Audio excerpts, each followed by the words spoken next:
Hello बच्चों, मैं सत्यम आप सभी का एक बार फिर से आपके अपने परिवार फिजिक्स वाला पर आपका हार्दिक स्वागत करता हूं। बच्चों, इस सेशन में हम पढ़ने वाले हैं सानासानी हाथ जोड़ी, जो कि एक यात्रा वृत्तांत है। और साथ ही साथ हम पढ़ने वाले हैं मैं क्यों लिखता हूं, जो कि अज्ञेयकृत एक निबंध है। तो आइए बच्चों, इन दोनों चैप्टर की हम शुरुआत करते हैं। और आपको पता ही है कि हम जो भी पढ़ते हैं उसका एक सीक्वेंस होता है, और वो सीक्वेंस है कि पहले हम चैप्टर का सारांश समझते हैं कि चैप्टर का सारांश है क्या, और फिर हम समझते हैं कि प्रश्नोत्तर यानी कि कौन कौन से ऐसे प्रश्न हैं जो परीक्षा की दृष्टि से बहुत महत्वपूर्ण है। तो आइए बच्चों, शुरुआत करते हैं हम सानासानी हाथ जोड़ी के साथ। और जानते हैं कि जब हम यात्रा करते हैं, जब हम कहीं जाते हैं, तो कैसे हमारे मन पर उस स्थान का प्रभाव पड़ता है। सबसे पहले आइए जानते हैं कि क्या है इस चैप्टर में खास। सानासानी हाथ जोड़ी नामक जो पाठ है बेटा, इसके राइटर है मधु कंकरिया जी, और इन्होंने अपनी यात्रा पर एक यात्रा वृत्तांत लिखा है। अब इसको हम अर्थ की दृष्टि से और परीक्षा की दृष्टि से दोनों अर्थों में समझेंगे कि क्या विशेष है इसमें। तो देखिए, सानासानी हाथ जोड़ी नामक इस पाठ में लेखिका अपनी गैंगटॉक से युमथांग की यात्रा का वृत्तांत बतलाती है। उनके अनुसार गैंगटॉक मेहनती बादशाहों का शहर है। लेखिका को गैंगटॉक पहुंचकर एक सम्मोहन महसूस होता है। तो देखिए बेटा, यहाँ कहने का अर्थ क्या है। जब भी लेखक लिखता है तो अपने विचारों को लिखता है, और अपने विचार, आपके विचार तो आपके नियंत्रण में होते हैं कि किस तरीके से आप किसी चीज़ को सोचते हैं। तो वो अपनी यात्रा के बारे में बताती है कि जैसे ही वो गैंगटॉक पहुंचती है, उसको ऐसा लगता है कि ये शहर उसको खींच रहा है, उसको अपनी ओर आकर्षित करता है। और इसी आकर्षण को वो बताती हुए कहती है कि मुझे ऐसा लग रहा है कि ये जो शहर है, ये मुझे अपनी ओर आकर्षित कर रहा है। तो चलिए बच्चों, बढ़ते हैं आगे और देखते हैं क्या है। अब देखिए, वो एक नेपाली युवती से वहाँ एक प्रार्थना भी सीखती है। प्रार्थना क्या है? साना साना हाथ जोड़ी। और इसी प्रार्थना, इन्हीं शब्दों के आधार पर आपके पाठ का नाम रखा गया है। अब भाई, पाठ का नाम तो रखा गया है, आपको इसका अर्थ भी समझना चाहिए कि साना साना हाथ जोड़ी का अर्थ क्या होता है। तो देखिए, अर्थ है छोटे छोटे हाथ जोड़कर वह प्रार्थना कर रही है कि मेरा सारा जीवन अच्छाइयों को समर्पित हो। तो चलो बच्चों, बढ़ते हैं आगे, देखते हैं आगे क्या है। अब देखिए, प्रार्थना उसने सीख ली, नेपाली युवती से संवाद भी कर लिया, और उसके बाद उसको जाना था सुबह कहाँ? घूमने, अपनी यात्रा को पूर्ण करने। तो यात्रा को पूर्ण करने वो कहाँ जाना चाहती थी? युमथांग जाना चाह रही थी। तो देखिए, सुबह होते ही लेखिका युमथांग के लिए निकल पड़ती है। रास्ते में उसे एक तरफ कई सफ़ेद पताकाएं दिखाई देती हैं। वह अपने गाइड, अब गाइड का नाम क्या था? तो गाइड का नाम था जितेंद्र नागरे। तो देखिए, से उन पताकाओं के बारे में पूछती है। गाइड उन्हें बतलाता है कि किसी बुद्धिस्ट की मृत्यु पर 108 श्वेत पताकाएं फहरा दी जाती हैं। और ये कहाँ फहराई जाती हैं बेटा? एक पवित्र स्थान पर। और इन्हें बेटा निकाला नहीं जाता है कभी भी। इन पताकाओं को निकाला नहीं जाता है, इन्हें छोड़ दिया जाता है, ये स्वतः नष्ट होती हैं। इसी तरीके से गाइड आगे भी बतलाता है इनको कि जब भी कोई नया काम शुरुआत की जाती है या किसी नए काम की शुरुआत की जाती है, तब वो सफ़ेद पताकाओं की जगह रंग बिरंगी पताकाएं फहराते हैं, और इसका अर्थ ये निकाल लिया जाता है कि किसी नए कार्य की शुरुआत की गई है। आइए बच्चों, बढ़ते हैं आगे। देखिए आगे क्या होता है। आगे बढ़ते हुए जितेन ने लेखिका को कविलोंग स्टॉक दिखाया। अब भैया एक स्थान का नाम है, क्योंकि ये हमारी पूर्वोत्तर सीमा के पास का स्थान है, तो यहाँ जो नाम होंगे वो भी इसी प्रकार से होते हैं। देखिए आगे क्या होता है।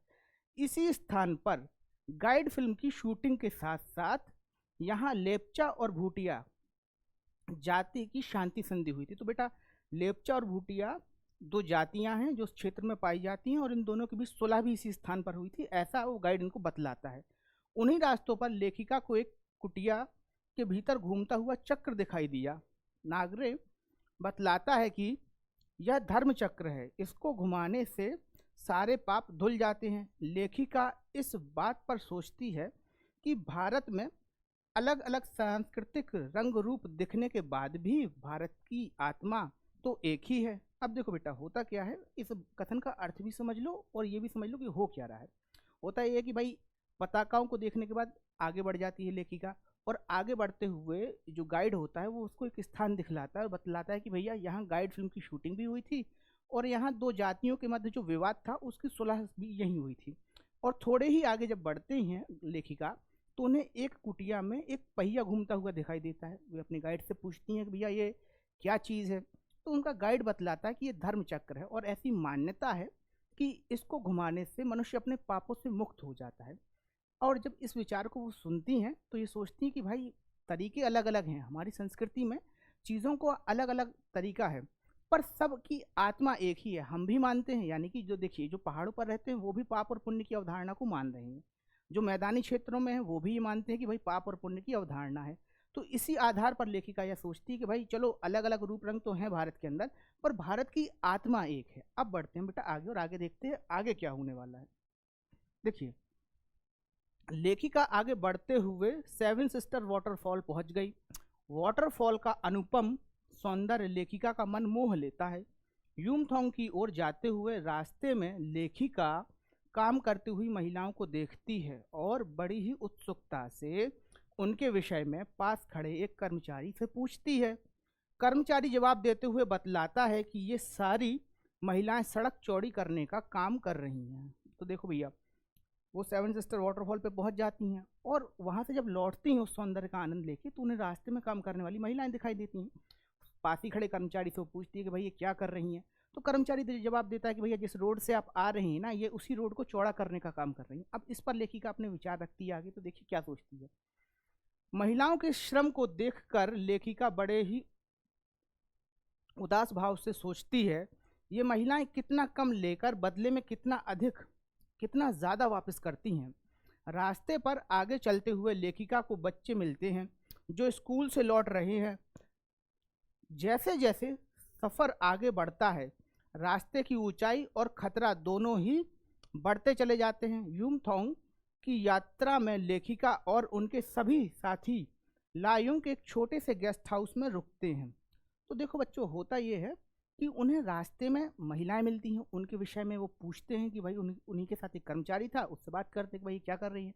वो बताता है कि भाई ये सड़क चौड़ी करने का काम कर रही हैं। अब ज़रा इस बात को समझो कि पहाड़ी क्षेत्रों में मशीनों का जाना बहुत ज़्यादा संभव नहीं हो पाता है, इसलिए वहाँ ज़्यादातर जो काम होता है वो मजदूरों के द्वारा होता है। तो उनको देख कर जो लेखिका होती है वो सोचती है कि ये कितना कठिन काम है, भाई ये कैसे कर रही हैं और इस कठिन काम के बदले उन्हें कितना मेहनताना मिलता होगा। तो मेहनताना भी बहुत कम है। तो इस तरीके से लेखिका विचार करती जाती है। अपनी यात्रा में वो एक जगह रुकते हैं जिसका नाम होता है लायुंग। तो बेटा यहाँ रुकते हैं वो और वहाँ के लोगों से बात करते हैं। तो देखिए आगे क्या होता है। वहीं पर घूमते हुए उन्हें एक सिक्किमी युवक बताता है कि भारी प्रदूषण के कारण अब यूथोंग में बर्फ कम पड़ती है।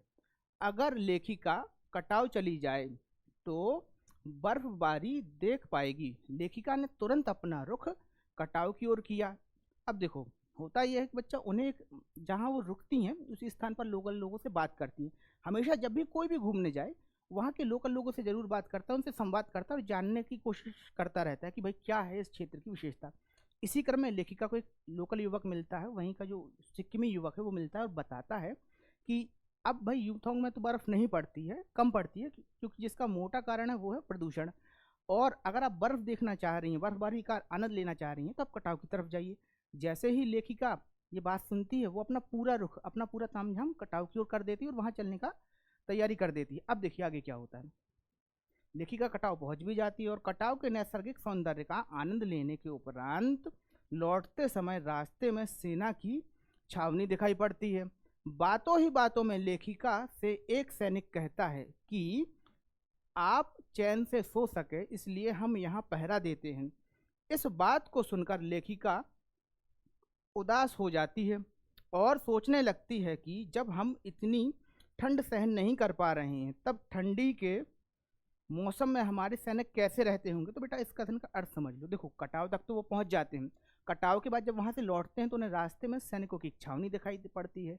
लेखिका चूंकि लेखिका है, एक सामान्य स्तर से ऊंचे स्तर का व्यक्तित्व है लेखिका के पास, इसलिए वो बात करती है सैनिकों से और बातों ही बातों में एक सैनिक ऐसी बात कहता है कि भैया आप चैन से सो सकें, हमारे देश के नागरिक चैन से सो सकें, इसलिए हम यहाँ पहरा देते हैं। अब जब ये बात लेखिका सुनती है तो सोचती है कि भैया इस समय तो यहाँ बहुत सामान्य सी ठंड है, तो इस सामान्य सी ठंड में जब हमको ठंड लग रही है और जब ठंडी का मौसम आएगा तो हमारे सैनिक कैसे सर्वाइव करते होंगे, हमारे सैनिक कैसे इस जगह पर रहते होंगे। ये विचार लेखिका को कचोटता है मन ही मन। लेखिका इस विचार को सोचती रहती है। अब बढ़ते बेटा आगे और देखते हैं आगे क्या होता है। तो देखिए लेखिका यूथोंग पहुंचकर एक युवती से पूछती है क्या तुम सिक्किमी हो? इस बात का उत्तर देते हुए युवती ने बताया कि वह इंडियन है। युवती के उत्तर को सुनकर लेखिका बहुत खुश हुई। युमथांग से वापस आते हुए जीप में जीतेन ने लेखिका को बताया कि यहाँ एक पत्थर पर गुरु नानक के फुटप्रिंट हैं। यहाँ गुरु नानक देव की थाली से चावल छिटक कर गिर गए थे। जिस जगह चावल गिरे वहाँ चावल की खेती होती है। गाइड ने लेखिका को खेदुम नामक एक स्थान भी दिखलाया जहाँ देवी देवताओं का निवास भी माना जाता है। गाइड ने आगे बताया कि युमथांग को टूरिस्ट स्पॉट बनाने का ख्याल कैप्टन राकेश दत्ता को आया। बाकी तो आप देख ही रहे हैं कि अभी रास्ते बन रहे हैं। तो बच्चों, कटाव से जब ये युमथांग पहुंच जाते हैं और वहाँ चीज़ों को देखने लगते हैं, पर्यटन का आनंद लेने लगते हैं, तो वहाँ लेखिका एक युवती से पूछती है कि भाई क्या तुम सिक्किमी हो? पर उसका वो जवाब उस तरीके से नहीं देती है। वो कहती है कि वह इंडियन है, यानी कि वह भारतीय है। तो इस प्रकार से लेखिका को बड़ी खुशी होती है कि हमारे भारत के जो लोग हैं वो पहले अपनी देशभक्ति को प्रधान रखते हैं, वो अपनी भारतीयता को प्रधान रखते हैं, फिर बाद में अपने आप को प्रधान रखते हैं। जब लेखिका वहाँ से लौटती है तो रास्ते में उन्हें जो गाइड होता है उनका, वो दो स्थान दिखाता है। पहला स्थान होता है जहाँ गुरु नानक देव के फुटप्रिंट थे, यानी कि उनके पद चिन्ह रहे थे। वहाँ मान्यता ये थी कि गुरु नानक देव जब घूमने निकले थे वहाँ, तो उनकी थाली से चावल छिटक कर गिर गए थे और उस पूरे क्षेत्र में केवल वही चावलों की खेती होती थी। आगे बेटा जो गाइड होता है वो बताता है कि यहाँ एक जगह है और उस जगह पे देवी देवताओं का स्थान भी माना जाता है। अब आप बताइए कि वो कौन सा स्थान है। अब देखिए, वो स्थान बिल्कुल आप सही बता रहे हैं कि जो वो स्थान है ना, वो खेदुम नाम की जगह थी जहाँ देवी देवताओं का निवास स्थान भी माना जाता है। गाइड इसके आगे बताता है कि यहाँ पर जो रास्ता बनाने का जो सिलसिला है वो तो चल ही रहा है, साथ ही साथ इस जगह को टूरिस्ट स्पॉट बनाने का जो प्रयास था या जो सजेशन था वो दिया था आर्मी के कैप्टन राकेश दत्ता जी ने। तो बेटा इस तरीके से हमने इस चैप्टर को समझ लिया है और पढ़ लिया है। आइए अब बढ़ते हैं प्रश्नोत्तरों की तरफ और जानते हैं कि इस चैप्टर से ऐसे कौन कौन से प्रश्न हैं जो परीक्षा की दृष्टि से बहुत महत्वपूर्ण हैं और हमें इनको ध्यान से सीखना भी है। तो देखिए बच्चों, प्रश्न इस प्रकार से है, हम सभी नदियों और पर्वतों के ऋणी हैं, कैसे? साना साना हाथ जोड़ी पाठ के आधार पर स्पष्ट कीजिए। अब बेटा इसी प्रश्न को दूसरे तरीके से भी पूछा जा सकता है, तो वो दूसरा तरीका क्या हो सकता है, देखिए जरा। प्रकृति ने जल संचयन की व्यवस्था किस प्रकार की है? बेटा प्रश्न एक ही है पर पूछने का तरीका दो प्रकार से हो सकता है, और इस बात को बेटा बहुत अच्छे तरीके से आप समझ लीजिए कि प्रश्न आपकी परीक्षा में कभी भी सीधा सीधा प्रश्न नहीं आता है। प्रश्न हमेशा घुमा फिरा कर पूछा जाता है, और जब भी प्रश्न घुमा फिरा कर पूछा जाता है तो उसके पीछे का कारण ये है कि परीक्षक आपकी बुद्धि को जांचना चाहता है कि जो भी विषय आपने पढ़ा है, जो भी विषय आपने सीखा है, क्या आप उसको उस तरीके से जान पाए हैं। तो यही बेटा उसका मूल कारण होता है। आइए बच्चों बढ़ते हैं आगे और उत्तर समझते हैं कि उत्तर में किस प्रकार से लिखना है। प्रकृति में जल संचयन की व्यवस्था बहुत ही सुंदर है। वह पहाड़ से निकलने वाले जल को बर्फ के रूप में संचयित करती है। भाई पहाड़ से पानी निकलता है और आसपास जहाँ भी पहाड़ होगा वहाँ बर्फ होती है, तो प्रकृति क्या करती है, पानी को ही बर्फ बनाकर स्टोर कर लेती है अपने पास।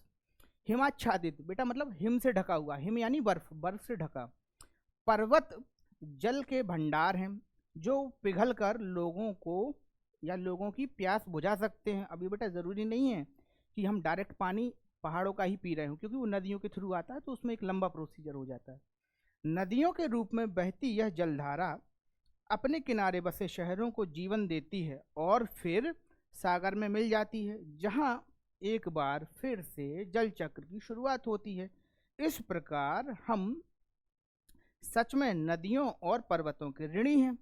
साना साना हाथ जोड़ी पाठ के आधार पर बताइए कि पहाड़ के सौंदर्य पर मंत्रमुग्ध लेखिका पहाड़ पर किन दृश्यों को देखकर क्षुब्ध और परेशान हो उठी। क्या आपने भ्रमण और पर्यटन के दौरान ऐसे दृश्य देखे हैं? ऐसे दृश्यों और अपने मन पर पड़े उनके प्रभावों को अपने शब्दों में लिखिए। तो बेटा ये प्रश्न पूछ रहा है कि ऐसी कौन सी बात थी कि जिसको देखकर लेखिका थोड़ी सी व्यथित हो उठी, जिसका मन थोड़ा सा परेशान हो उठा, और वो आपसे ये भी पूछ रहा है कि क्या आपने अपने पर्यटन के दौरान ऐसे कोई दृश्य देखे। तो आइए बच्चों समझते हैं इस प्रश्न का उत्तर में किस प्रकार से लिखना है। देखिए, लेखिका जब प्रकृति के सौंदर्य में डूबी हुई थी उस समय उसका ध्यान पत्थर तोड़ती हुई पहाड़ी औरतों पर गया, जिनके शरीर तो गुथे हुए आटे के समान कोमल थे, किंतु उनके हाथों में कुदाल और हथौड़े थे। उनमें से कुछ की पीठ पर बंधी एक बड़ी टोकरी में उनके बच्चे भी थे। इतने स्वर्गीय सौंदर्य के बीच मातृत्व और श्रम साधन के साथ साथ भूख, मौत, दैन्यता को स्त्रियां झेल रही थीं। प्राकृतिक सौंदर्य के इस दृश्य ने लेखिका के चित्त को झकझोर डाला।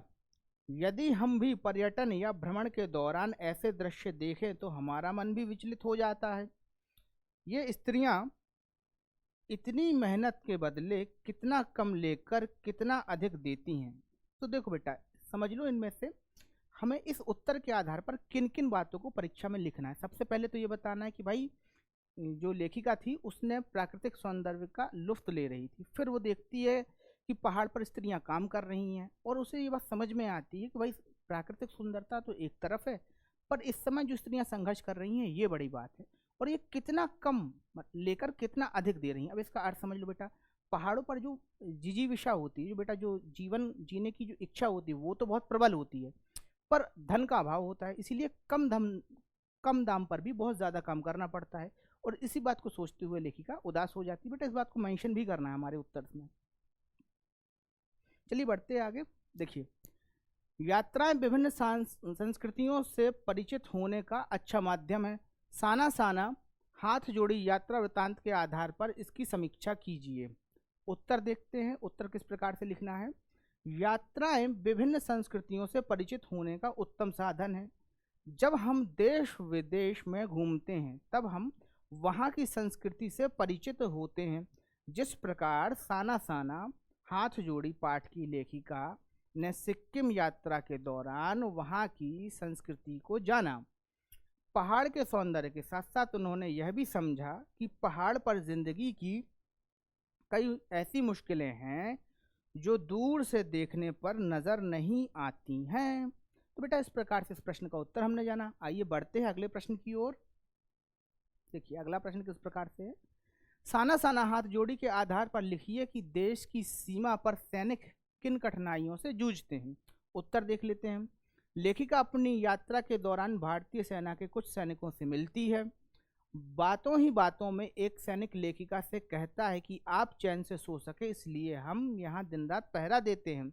सैनिकों के इन शब्दों को सुनकर लेखिका के मन में कुछ पिघल सा जाता है। वह सोचती है कि वैशाख मास की इस ठंड में 2 पल रह पाना भी मुश्किल है। इन परिस्थितियों में पूस और माघ की सर्दियों में हमारे जवान कैसे रहते होंगे। तो बच्चा यहाँ एक चीज़ समझ लो, लेखिका ये बताती है कि सामान्य सी सर्दी में, मतलब वैशाख मास में जो मौसम होता है वो बेटा बहुत सामान्य होता है, और वैशाख मास में लेखिका घूमने भी जाती है, पर वो ये देखती है कि भाई ये वैशाख मास में मेरी स्थिति इस प्रकार से, तो हमारे जो सैनिक हैं वो पूस में और माघ में, मतलब जनवरी में और दिसंबर की ठंडों को कैसे झेल रहे होंगे। तो बेटा ये उसके विचार में आता है, वो समझती है कि ये बहुत कठिन जीवन है जो हमारे सैनिक जीते होंगे। आइए बच्चों बढ़ते हैं आगे।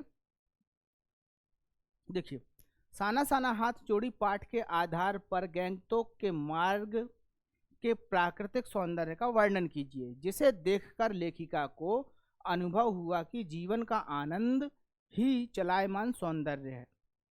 तो देखिए बेटा इसका उत्तर किस प्रकार से लिखना है। लेखिका अपने प्रवास के दौरान गंगटोक के अलौकिक सौंदर्य को देखकर मंत्रमुग्ध हो उठती है। निरंतरता की अनुभूति कराने वाले पर्वत, प्रवाहमान झरने, फूल, घाटियां, वादियों के दुर्लभ नज़ारे, बेगवती तीस्ता नदी, उठती धुंध, ऊपर मंडराते आवारा बादल, हवा में हिलते फूल, ये सभी चरेवेती चरेवेती का संदेश दे रही हैं। इस प्रकार गैंगटोक के प्राकृतिक सौंदर्य को देखकर लेखिका को अनुभव हुआ कि जीवन का आनंद है यही चलायमान सौंदर्य। देखो बेटा होता क्या है, लेखिका का अनुभव लिखना है, मतलब जो उसने एक्सपीरियंस किया पहाड़ों पे जाके। तो भाई आप पहाड़ पे जाइएगा तो कौन कौन सी चीज़ें आपको देखने को मिलेंगी। सिंपल सी बात है बेटा, आपको क्या देखने को मिलेगा, घाटियों और वादियों के दुर्लभ नज़ारे मिलेंगे, नदियाँ मिलेंगी, क्योंकि जनरली जहाँ भी पहाड़ होता है वहाँ कोई ना कोई नदी तो होती ही है। तो ये सारी चीज़ों को आपको लिखना है और इसी क्रम में लिखिएगा बेटा ताकि आपको नंबर अच्छे मिले। चलिए बढ़ते हैं आगे। देखिए, मैं इंडियन हूँ, सिक्किमी युवती के द्वारा यह कहे जाने से स्पष्ट होता है कि अपनी जाति, धर्म, क्षेत्र और संप्रदाय से अधिक महत्वपूर्ण राष्ट्र है। आप किस प्रकार राष्ट्र के प्रति अपने कर्तव्य निभाकर देश के प्रति अपने प्रेम को प्रकट कर सकते हैं? इसका उत्तर देखते हैं बेटा। युवती के कथन द्वारा ज्ञात होता है कि हम सभी अपनी जाति, धर्म, क्षेत्र और संप्रदाय से अधिक राष्ट्र को महत्व देते हैं। हम निम्न कार्यों द्वारा राष्ट्र के प्रति अपने कर्तव्य निभाकर देश के प्रति अपने प्रेम को प्रकट कर सकते हैं। तो भाई देखो कौन कौन से कर्तव्यों के द्वारा हम प्रकट कर सकते हैं। पहला है पर्यटन एवं प्राकृतिक स्थलों पर गंदगी एवं प्रदूषण की रोकथाम करके, फिर दूसरा है वृक्षारोपण करके, और तीसरा है जल संरक्षण एवं संवर्धन करके। तो बेटा इन 3 कार्यों को करके, वैसे तो ये 3 बहुत कम है, बहुत सारी चीजें हैं जिनके द्वारा आप राष्ट्र के प्रति अपना प्रेम प्रदर्शित कर सकते हैं, पर मूलतः अगर हम देखें एक उत्तर की दृष्टि से तो इन 3 चीजों के माध्यम से हम अपना राष्ट्र के प्रति प्रेम प्रकट कर सकते हैं। आइए बढ़ते हैं अगले प्रश्न की ओर। तो देखिए अगला प्रश्न क्या है, कितना कम लेकर ये समाज को कितना अधिक वापस लौटा देती हैं? सानासानी हाथ जोड़ी पाठ के इस कथन में निहित जीवन मूल्यों को स्पष्ट कीजिए। अब उत्तर देख लेते बेटा।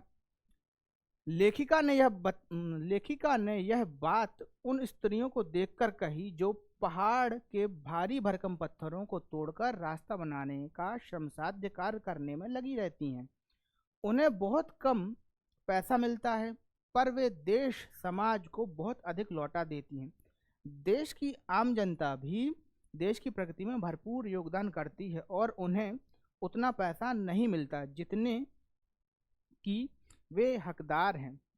देश की प्रगति के लिए ये सभी इतने कष्टसाध्य श्रम को स्वीकार कर रही हैं, कर अपना योगदान दे रहे हैं। तो देखो बेटा बात इतनी सी है कि ये जो परिश्रम है, स्त्रियां परिश्रम करती हैं और उसके बदले उनको मिलता है पैसा कम, पर फिर भी वो अपना कार्य कर रही हैं और इस प्रकार से वो देश के प्रति अपना समर्पण दिखलाती हैं।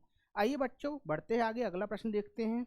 साना साना हाथ जोड़ी पाठ में प्रदूषण के कारण हिमपात पर चिंता व्यक्त की गई है।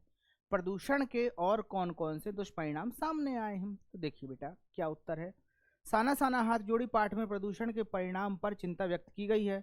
वर्तमान में प्रदूषण के निम्नलिखित दुष्परिणाम सामने आए हैं। पहला है ग्लेशियरों का पिघलना, दूसरा है पृथ्वी के तापमान में वृद्धि, तीसरा है असमय वर्षा या सूखा आदि, फिर अंतिम है विभिन्न रोग जैसे कैंसर, मधुमेह, उच्च रक्तचाप आदि। बेटा देखो ये जो चारों कारण है ना, ये भी प्रदूषण के कारण से ही उत्पन्न हो रहे हैं। आइए बच्चों बढ़ते हैं अगले प्रश्न की ओर। देखिए सेवन सिस्टर वाटरफॉल को देखकर लेखिका ने अपनी भावनाओं को कैसे व्यक्त किया? उत्तर समझ लेते हैं। ऊंचाई से गिरते पानी को देखकर लेखिका मंत्रमुग्ध हो गई। नीचे बिखरे भारी भरकम पत्थरों पर बैठकर लेखिका मानो जैसे आत्मा का संगीत सुनने लगी। झरना उसे जीवन की अनंतता का प्रतीक लगा। अपने मन की सारी तामसिक प्रवृत्तियां लेखिका को उस निर्मल जलधारा में बहती हुई लगी। उनका वहां से उठने का मन भी नहीं कर रहा था। तो देखो बेटा जब भी, ये लेखिका की बात नहीं है, सारे लोगों की बात है कि जब भी हम प्रकृति की ओर जाते हैं हमारा मन जो है वो प्रकृति से इस प्रकार से जुड़ जाता है कि हम उससे कहीं दूर होना नहीं चाहते। और यही सब बातें लेखिका के साथ हुई कि लेखिका जब वाटरफॉल पे जाती है, देखती है भाई कितना मनोरम दृश्य है, कितना सुंदर दृश्य है, तो उसी दृश्य में बंध जाती है। वह पत्थरों पर बैठकर संगीत सुनना शुरू कर देती है। अब यहाँ संगीत से तात्पर्य क्या है? आत्मा के संगीत से, यानी कि वह भाव विभोर हो उठती है। तो इस प्रकार से बेटा इन प्रश्नों का उत्तर हमने जान लिया, समझ लिया और चैप्टर का रिवीजन भी कर लिया। बढ़ते बेटा आगे और जानते हैं कि हमारा अगला चैप्टर जो है मैं क्यों लिखता हूँ, इसके विषय में हम क्या पढ़ने वाले हैं, क्या समझने वाले हैं। तो देखिए मैं क्यों लिखता हूँ बेटा एक तरह से निबंध है, ये अज्ञे जी द्वारा कृत है और अज्ञे जी हिंदी साहित्य में किसी परिचय की मोहताज नहीं है। हीरानंद चिदानंद वात्सायन अज्ञे हिंदी के अंदर एक ऐसा नाम है कि आप किसी भी दिशा की ओर जाइए, आप किसी भी विधा की ओर जाइए, आपको अज्ञे वहाँ मिलेंगे ही। तो आइए ज़्यादा समय ना लेते हुए हम सीधा बढ़ते हैं हमारे पाठ की ओर। तो देखिए पाठ का हम यहाँ पर सारांश समझने वाले हैं, जिसकी शुरुआत होती है मैं क्यों लिखता हूँ नामक यह पाठ मूलतः एक निबंध है। कौन सी रचना है बेटा? निबंध रचना है, जिसमें लेखक, अब लेखक कौन है? हमारे अज्ञे जी हैं। तो वो क्या कहते हैं? यह जानने का प्रयास करते हैं कि वे क्यों लिखते हैं। इसी प्रश्न का समाधान देते हुए वे बतलाते हैं कि लेखक इसलिए लिखता है कि वह जान सके कि वह क्यों लिखता है। मतलब एक लेखक इसीलिए लिख रहा है कि वह जान सके कि वह क्यों लिख रहा है। लिखे बिना इस प्रश्न का उत्तर मिल पाना संभव नहीं है। लेखक आगे बतलाता है कि सभी लेखक किसी न किसी आंतरिक प्रेरणा और के कारण लिखते हैं। कुछ लेखक अन्य व्यवस्थाओं जैसे संपादकों के आग्रह, प्रकाशकों के तकाजे और आर्थिक जरूरतों के कारण भी लिखते हैं। पर एक लेखक अच्छी तरीके से ये जानता है कि कौन सी कृति आंतरिक कारणों का फल है और कौन सी कृति बाह्य कारणों का या बाह्य दबावों का फल है। तो बेटा यहाँ एक बात समझ लो, इस निबंध में अज्ञे जी ये जानने का प्रयास करते हैं कि वह क्यों लिखते हैं, और इसी बात को बताते हुए ये कहते हैं कि बिना लिखे ये नहीं जाना जा सकता है कि मैं क्यों लिखता हूँ, इसलिए वो लिखते हैं। और फिर आगे बतलाते हैं कि भाई लिखने के दो कारण हो सकते हैं, एक तो आंतरिक प्रेरणा और बाह्य प्रेरणा। तो आंतरिक प्रेरणा क्या है ये तो हम आगे जानेंगे, और बाह्य प्रेरणा के विषय में वो बताते हैं कि भाई वो कुछ भी हो सकती है, जैसे प्रकाशकों का दबाव हो सकता है, आपकी आर्थिक आवश्यकताएं हो सकती है, कई ऐसी चीजें होती हैं जो बाह्य प्रेरणा के तहत काम करती हैं। आइए बच्चों आगे बढ़ते समझते हैं आगे क्या कह रहे हैं।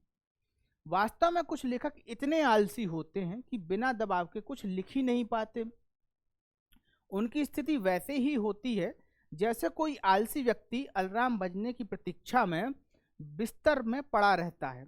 आंतरिक प्रेरणा, देखो बेटा बाह्य प्रेरणा के विषय में उन्होंने ये बताया कि ये उस तरीके की स्थिति होती है कि एक आलसी व्यक्ति हो वो जब तक बिस्तर में पड़ा रहेगा जब तक अलार्म ना बजे। तो उसी तरीके से बाह्य दबाव है कि जब तक बाह्य दबाव नहीं पड़ेंगे किसी लेखक पर वो लिखना भी नहीं चाहता या लिख भी नहीं पाता। तो बेटा ये बात अज्ञे जी कहते हैं। अब देखो आगे क्या कह रहे हैं। आंतरिक प्रेरणा, देखो बाह्य प्रेरणा को बताने के बाद आंतरिक प्रेरणा पे बात हो रही है। आंतरिक प्रेरणा को स्पष्ट करने के लिए लेखक एक उदाहरण प्रस्तुत करते हैं, और क्या बताते हैं भैया उदाहरण में, तो देख लो क्या बतला रहे हैं। वह विज्ञान का छात्र रहा है, अतः रेडियोधर्मिता के क्या प्रभाव होते हैं इन सब का उसे सैद्धांतिक ज्ञान था। जब हिरोशिमा पर बम गिरा तो उससे उसके प्रभावों का भी ज्ञान हुआ। लेखक के मन में विज्ञान के दुरुपयोग के प्रति बौद्धिक विद्रोह था, पर अनुभूति नहीं। अब देखो बेटा यहाँ अनुभूति और अनुभव दोनों के विषय पर बात होगी। अब देखो आगे क्या होता है। एक बार जब लेखक ने सैनिकों को ब्रह्मपुत्र नदी में बम फेंककर हजारों मछलियों को मारते देखा, तब उसे बोध हुआ कि किस तरह से जापान में लाखों लोग अनायासी मारे गए। तो अब देखो आगे क्या होता है। जब लेखक को जापान जाने का अवसर मिला तब वह हिरोशिमा भी गया और वह अस्पताल भी देखा जहां रेडियो पदार्थ से आहत लोग वर्षों से कष्ट पा रहे थे। इस प्रकार लेखक को प्रत्यक्ष अनुभव तो हुआ पर उसकी अनुभूति ने करवट न ली। एक बार लेखक ने सड़क पर घूमते हुए एक बड़े से पत्थर पर एक लंबी सी छाया देखी। लेखक समझ गया कि यह छाया उस व्यक्ति की होगी जो विस्फोट के समय रेडियोधर्मी किरणों की चपेट में आया होगा। यह देखकर लेखक को एक जोरदार धक्का लगा। इस घटना से लेखक की आंतरिक प्रेरणा जाग उठी, उसकी अनुभूति ने करवट ली और उसने भारत लौटकर रेलगाड़ी में बैठे बैठे एक कविता लिखी। कवि को कविता के अच्छे या बुरे होने से कोई मतलब नहीं है, यह कविता अनुभव प्रसूत है। यही बात लेखक के लिए महत्वपूर्ण है। तो देखो बच्चों होता क्या है, अज्ञे जी बताते हैं कि भाई दो तरीके के कारण होते हैं, एक तो बाह्य कारण और एक आंतरिक कारण। तो बाह्य कारण तो वो बता देते हैं कि भाई आपको दबाव हो किसी तरीके का, आर्थिक आवश्यकताएं हो, प्रकाशक का तकाजा हो कि भाई रचना बहुत सुंदर होनी चाहिए, बहुत अच्छी होनी चाहिए, तभी प्रकाशित होगी। ये होते हैं बेटा बाह्य दबाव। आंतरिक दबाव कहते हैं वो कि एक होता है अनुभव और अनुभव से जुड़ती है अनुभूति। तो अनुभूति ही आंतरिक दबाव के रूप में कार्य करती है, और इसको व्यक्त करने के लिए वो घटना बतलाते हैं कि वो हिरोशिमा गए थे और वहां भी गए जहां उन्होंने लोगों को देखा कि भाई कैसे जब रेडियोधर्मी पदार्थ के वो संपर्क में आए तो कैसे उनका जीवन हुआ, कैसा उन पर प्रभाव पड़ा, किस कष्ट से लोग गुजरे। पर उन्होंने अनुभव तो किया पर उन्होंने अनुभूति नहीं की। जैसे देखो एक अंतर भी समझ लो, अनुभव और अनुभूति में क्या अंतर है। हम जानते हैं कि किसी को बुरी बात कहना गलत है, ये हमारा अनुभव है, और हम जानते हैं कि कोई बात अगर बुरी हो और वो कही जाए तो कितना बुरा लगता है, ये बात हम जानते हैं, ये हमारा अनुभव है। पर अनुभूति क्या है, जब वो बात किसी से कही जाए, जैसे मान के चलिए आपको पता है कि गाली नहीं देना चाहिए, पर कोई आपको गाली दे दे तो आपको बुरा लग जाएगा, और यही होता है अनुभूति और अनुभव के बीच का अंतर। तो इसी तरीके से लेखक देख तो रहा था कि रेडियोधर्मी पदार्थ का क्या प्रभाव पड़ा, पर उसके अनुभव की जागृति तो हो जाती है, पर अनुभूति की जागृति नहीं होती है। इसके विपरीत एक बार क्या होता है कि लेखक सड़क पर टहल रहा होता है, और टहलते टहलते वो एक बड़ा सा पत्थर देखता है, उस पर एक मनुष्य की छाया देखता है। वो समझ जाता है कि भाई ये जो छाया है उसी कारण यहाँ है, क्योंकि यहाँ जो व्यक्ति होगा वो रेडियोधर्मी पदार्थ की चपेट में आया होगा, और उसके शरीर को भाप बनाकर रेडियोधर्मी पदार्थ ने उड़ा दिया होगा। तो जब इस बात को वो देखता है तो उसकी अनुभूति जाग जाती है कि कितना ये कष्टकारी हुआ होगा, कैसे इस लोगों ने इनको झेला होगा। इस बात को जब वो उसकी अनुभूति हो जाती है, तब वो भारत लौटकर कविता लिखता है। तो बेटा ये था पूरा निबंध का सार। आइए अब बढ़ते हैं आगे और जानते हैं कि प्रश्न कौन कौन से यहाँ से आ सकते हैं, यानी परीक्षा की दृष्टि से कौन कौन से प्रश्न बहुत ज्यादा महत्वपूर्ण है। तो देखिए, मैं क्यों लिखता हूँ, यह प्रश्न जटिल क्यों है। उत्तर इस प्रकार से है, कोई लेखक क्यों लिखता है, यह प्रश्न हमेशा से जटिल है, जिसका कारण लेखक की प्रवृत्ति में ही निहित है। यानी लेखक की प्रवृत्ति किस प्रकार से, वही बता सकता है कि वो क्यों लिखता है। कई लेखक अपनी आंतरिक प्रेरणा से लिखते हैं, पर कई लेखक वाह दबाव जैसे संपादकों का अनुरोध, प्रकाशकों का तकाजा और कई आर्थिक कारणों से लिखते हैं। पर हर लेखक के लेखन का अपना एक अनूठा कारण होता है। तो बेटा बढ़ते हैं अगले प्रश्न की ओर। अगला प्रश्न क्या है, देखिए, मैं क्यों लिखता हूँ, पाठ के आधार पर बताइए कि भीतरी विवशता क्या होती है, लेखक ने इसे किस प्रकार से स्पष्ट किया है। उत्तर देख लेते हैं, किसी घटना या विचार को देखकर या समझकर लेखक की जो प्रतिक्रिया अनुभूति के तल पर होती है वह भीतरी विवशता होती है, यह भीतरी विवशता है। लेखक इसी भीतरी विवशता को शब्दों में पिरोकर लिखता है। इस पाठ में अज्ञे जी ने अपनी भीतरी विवशता को व्यक्त करने के लिए हिरोशिमा पर कविता लिखी। तो देखो बेटा, एक बात है कि किसी भी चीज़ को हम कैसे महसूस करते हैं, ये हो जाता है हमारा अनुभव। जैसे हमें पता है कि हम आम खाएंगे तो आम मीठा होगा, ये हमारा क्या हो गया, अनुभव। पर हम जब आम खाते हैं और जब हमें इतना मीठा लगने लगता है कि अब हम उसके गुण की प्रशंसा करे बिना नहीं रह पाते हैं, तो वो हो जाती है हमारी अनुभूति की, जो हमने अनुभव किया उसको हमने व्यक्त किया। और इसी अनुभूति के आधार पर लेखक लिखता है, इसी अनुभूति के आधार पर लेखक अपनी रचनाओं को प्रकाशित करता है। और यही अनुभूति अज्ञे जी भी व्यक्त करते हैं। कहाँ व्यक्त करते हैं भाई, हिरोशिमा पर कविता लिखते हैं ना वो, तो इस प्रकार से वो अपनी अनुभूति भी व्यक्त करते हैं। आइए बच्चों बढ़ते हैं अगले प्रश्न की ओर। तो देखिए अगला प्रश्न किस प्रकार से है, प्रत्यक्ष अनुभव एवं अनुभूति में क्या अंतर होता है, समझाइए। तो देखिए, प्रत्यक्ष अनुभव उसे कहते हैं जो हमारे सामने घटित हो एवं हम उस घटना के साक्षी हों।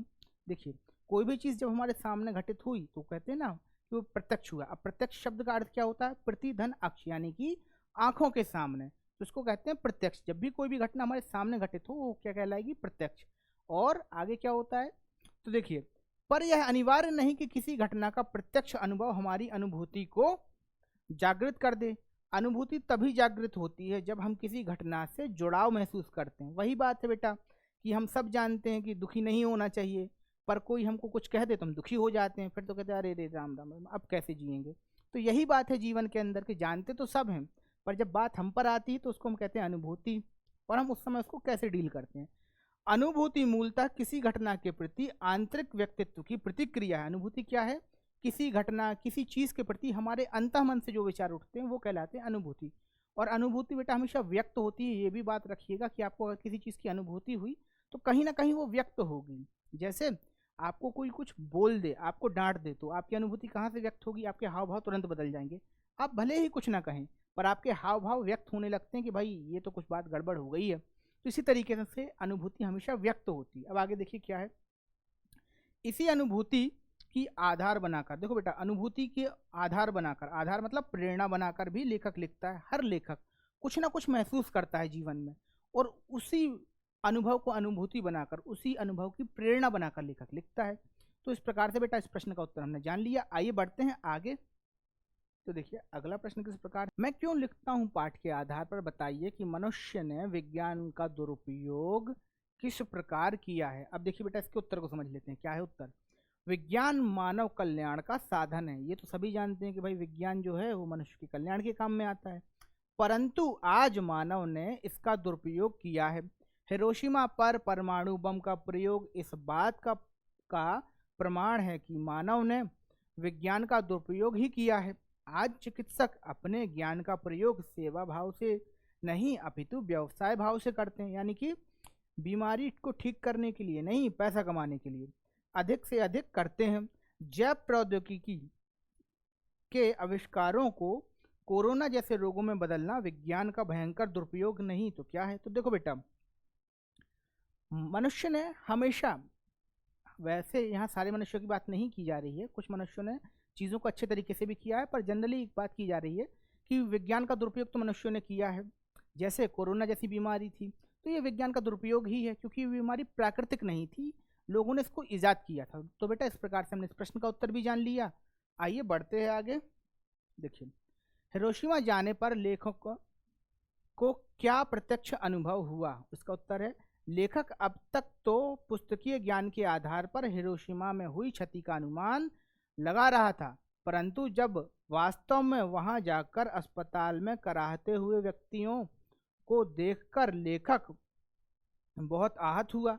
इस प्रकार लेखक को हिरोशिमा पर हुए अणुबम के प्रभाव का प्रत्यक्ष अनुभव हुआ। तो देखो बेटा वही बात है कि एक तरफ लेखक किताबों से पढ़कर समझ रहा था कि भाई प्रभाव इस प्रकार से होते हैं, पर जब वो वास्तव में देखता है कि भाई अरे ये तो बहुत बड़ी बात हो गई, जब वो खुद अस्पताल में जाता है और देखता है कि किस प्रकार से लोगों की ज़िंदगी प्रभावित हुई है, तो सोचता है कि भाई ये तो दिक्कत वाला विषय है, ये इस तरीके से नहीं होना चाहिए। उसको प्रत्यक्ष अनुभव होता है चीज़ों का। अब बढ़ते हैं अगले प्रश्न की ओर। तो देखिए, बाहरी दबाव उन्मेष किस प्रकार बनता है? कई बार ऐसा भी होता है जब लेखक किसी के आग्रह या आर्थिक कारणों से लिखता है। इस प्रकार भी लिखा गया साहित्य भी मन की आंतरिक प्रेरणा को जागृत कर देता है। ऐसी स्थिति में आग्रह या आर्थिक कारणों का महत्व नहीं रह जाता, यह सब तो केवल यंत्रवत हो जाते हैं, और इसी के बहाने लेखक के मन में किसी भावना का सच्चा उन्मेष हो जाता है। उन्मेष मतलब प्रकाशित होना, और वह एक उत्कृष्ट रचना करता है। तो देखिए बेटा इस प्रश्न का भी उत्तर समझ लिया। बढ़ते हैं आगे। क्या बाह्य दबाव केवल लेखन से जुड़े रचनाकारों को ही प्रभावित करते हैं या अन्य क्षेत्रों से जुड़े कलाकारों को भी प्रभावित करते हैं? तो देखो बेटा उत्तर किस प्रकार से है। यदि सही मायनों में देखा जाए तो बाह्य दबाव किसी न किसी रूप में हर क्षेत्र के कलाकार को प्रभावित करते हैं। सफलता की चाह, सबसे अच्छा होने की चाह, और न जाने क्या क्या। बाह्य दबावों के रूप जरूर बदलते हैं, परंतु उनकी भूमिकाएं नहीं बदलती। उदाहरण के लिए एक अभिनेता प्रसिद्धि के लिए ही तो अभिनय करता है। तो देखो बेटा इस बात को समझ लो, बाह्य दबाव से आशय होता है हमारी सांसारिक ज़रूरतों से, यानी कि आपका मन नहीं है पर आपको किसी चीज़ की ज़रूरत है, उस चीज़ पर दबाव आपके लिए आया है और आप उसी काम को कर रहे हैं। मूलतः यही बात है कि इस चीज़ का प्रभाव, जो बाह्य दबावों का प्रभाव है, वो हर फील्ड के कलाकार पर, हर क्षेत्र के कलाकार पर पड़ता है। क्या बाह्य दबाव केवल लेखन से जुड़े रचनाकारों को ही प्रभावित करते हैं या अन्य क्षेत्रों से जुड़े कलाकारों को भी प्रभावित करते हैं? तो देखिए बच्चों, बाह्य दबाव कोई भी हो और किसी भी प्रकार का क्षेत्र हो, हमेशा बाह्य दबाव एक कलाकार को प्रभावित करते हैं, पर उनका जो रूप होता है वो अलग अलग हो सकता है। अब देखिए इसी उत्तर को हम किस प्रकार से लिखेंगे ये समझ लेते हैं। सही मायने में देखा जाए तो बाह्य दबाव किसी न किसी रूप में हर क्षेत्र के कलाकार को प्रभावित करते हैं। सफलता की चाह, सबसे अच्छा होने की चाह, और न जाने क्या क्या। बाह्य दबावों के रूप जरूर बदलते हैं, परंतु उनकी भूमिकाएं नहीं बदलती। उदाहरण के लिए एक अभिनेता प्रसिद्धि के लिए ही तो अभिनय करता है। तो देखिए बेटा बात यह है कि बाह्य दबावों के रूप जरूर बदल जाते हैं। हो सकता है कि किसी को धन की आवश्यकता ना हो, किसी और चीज़ की आवश्यकता हो सकता है कि कोई सिर्फ कार्य करने के लिए काम कर रहा हो, पर उनके रूप तो बदल गए हैं पर उनके परिणाम नहीं बदलते हैं। बाह्य दबाव जब भी आता है आदमी अपना काम करता जरूर है। तो बढ़ते हैं बेटा अगले प्रश्न की ओर। लेखक ने अपने आप को हिरोशिमा के विस्फोट का भोक्ता कब और किस तरह महसूस किया? लेखक हिरोशिमा की घटना के बारे में सुनकर एवं उसके दुष्परिणामों को प्रत्यक्ष देखकर भी विस्फोट का भोक्ता नहीं बन पाया। एक दिन जब सड़क पर घूमते हुए उसने एक छाया देखी, तभी लेखक के मन में अनुभूति जागृत हुई। उसके मन में विस्फोट का प्रत्यक्ष दृश्य साकार हो उठा। उस समय वह विस्फोट का प्रत्यक्ष भोक्ता बन गया। अगले प्रश्न पर बढ़ते हैं बेटा। मैं क्यों लिखता हूँ पाठ के आधार पर लेखक की मान्यता है कि प्रत्यक्ष अनुभव की अपेक्षा अनुभूति उनके लेखन में कहीं अधिक मदद करती है। इस कथन पर अपने विचार स्पष्ट कीजिए। उत्तर है, मैं क्यों लिखता हूँ पाठ में लेखक बतलाता है कि सच्चे लेखन की अभिव्यक्ति अनुभूति के माध्यम से ही संभव होती है। इस अनुभूति को लेखक भीतरी विवशता का नाम देता है। यह भीतरी विवशता अनुभव से नहीं जगती बल्कि अनुभूति से जगती है। इस बात का प्रमाण हमें पाठ के अंतर्गत अज्ञे जी की उस अनुभूति से मिलता है जिसके कारण वे हिरोशिमा की त्रासदी पर कविता लिखते हैं। तो बेटा मूल बात यही है इस उत्तर में कि वो जो पूछ रहा है वो ये पूछ रहा है कि अनुभव और अनुभूति में श्रेष्ठ क्या हो जाता है। वो बात को घुमा करके पूछ रहा है, पर उचित उत्तर क्या है इसका? तो उत्तर यही है कि भाई अनुभूति लेखन में सहायता करती है और बिना अनुभूति के एक श्रेष्ठ रचना नहीं हो सकती, जिसका प्रमाण हमें पाठ में भी देखने को मिलता है। तो बेटा इस प्रकार से इस चैप्टर के सारे क्वेश्चन आंसर्स को हमने समझ लिया है, ये भी जान लिया कि परीक्षा की दृष्टि से कौन कौन से प्रश्न बहुत ज़्यादा महत्वपूर्ण हैं। अब बेटा हो गया है समय चलने का, तो बने रहिए पीडब्ल्यू परिवार के साथ, कुछ नया सीखते रहिए। तब तक के लिए धन्यवाद।